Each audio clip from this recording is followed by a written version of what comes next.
In this first lesson, we will look at the primary requirements of all aeroplanes and introduce the four forces acting on an aeroplane in flight.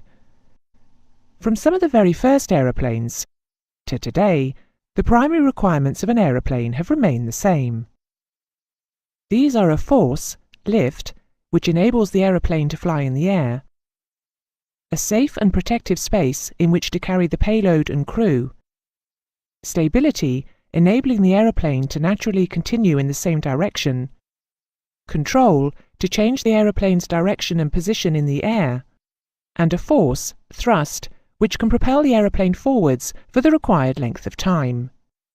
These are therefore the 5 primary requirements that must be met by all powered aeroplanes. To meet these basic requirements, all powered aeroplanes have the same primary components. These components are the wings, which generate lift, enabling the aeroplane to fly and remain in the air, the fuselage, which safely carries the payload and crew, tail surfaces, which are designed to give the aeroplane stability, ensuring that the aeroplane naturally flies in a constant direction, control surfaces, to change the direction of the aeroplane's flight and, when required, its position in the air, and engines to produce thrust, propelling the aeroplane forwards for the required duration of the flight. The 5 primary requirements of an aeroplane are therefore met by these 5 primary components: the wings, fuselage, tail surfaces, control surfaces, and engines.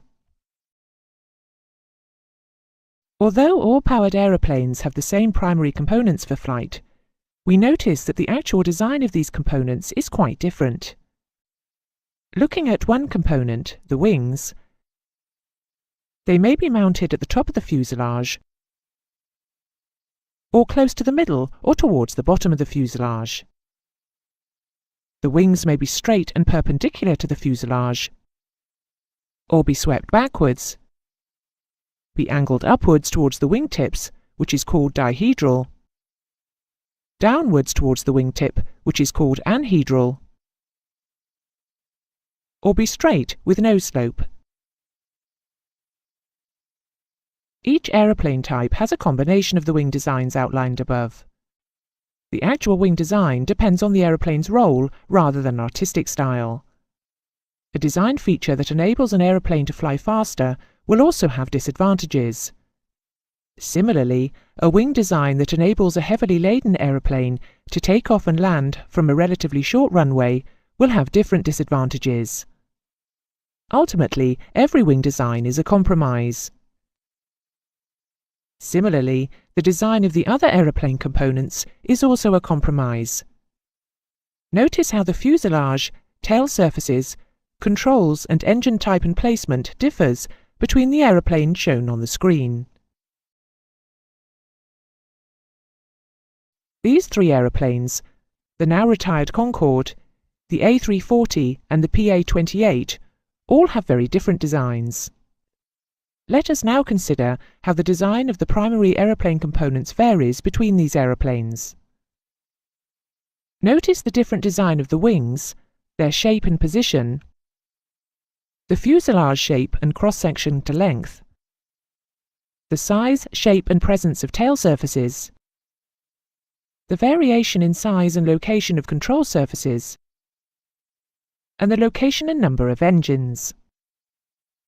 Study and consider the very different component designs of these 3 aeroplanes. Each design has advantages and disadvantages, and the final design is a role-centered compromise. Look for and consider these differences before moving on.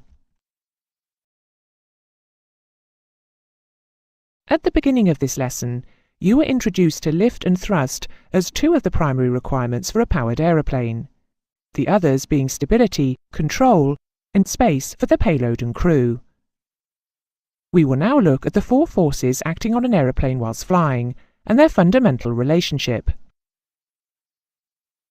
Whether on the ground or in the air, an aeroplane has mass, which due to the acceleration due to gravity results in a force, weight, which always acts or pulls the aeroplane vertically straight down, and weight increases as the mass of the aeroplane increases.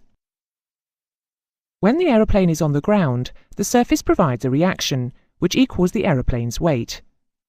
The aeroplane is supported by and does not sink into the paved surface. However, when the aeroplane is in the air, the reaction from the ground is no longer present, and to prevent the aeroplane being pulled vertically down towards the Earth's surface,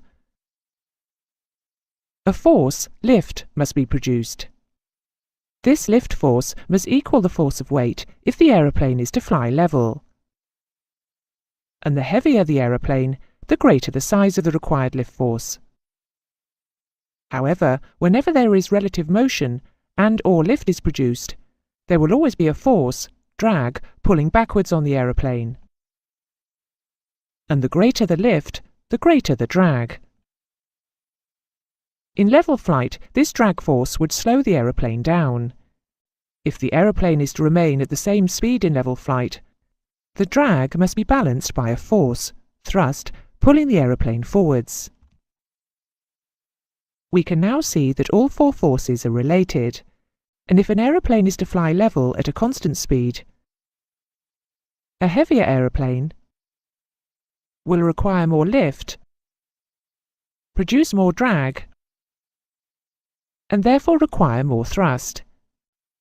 Similarly, a lighter aeroplane will have smaller lift, drag and thrust forces to maintain the same speed in level flight. To summarise, all powered aeroplanes have the same requirements, which are provided by the same aeroplane primary components. But the design of these components varies between aeroplane types. It is the role, and therefore the requirements of the aeroplane, that determine the design of these components, and that design will always be a compromise. Finally, we introduced the four forces acting on an aeroplane in flight, and saw that these forces are related. The forces lift, drag and thrust will be greater for a heavier aeroplane and less for a lighter aeroplane.